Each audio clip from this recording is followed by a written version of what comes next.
How to send one-time view pictures on Messenger. To send photos or videos that can only be viewed once on Facebook Messenger, then follow these steps. First of all, open the chat.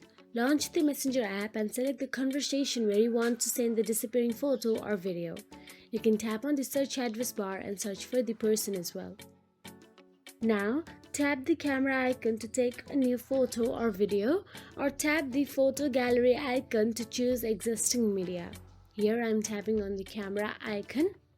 Now let's just take the photo, and once we take the photo, you can see below your selected media off or view once option available. This ensures that media can only be viewed a single time.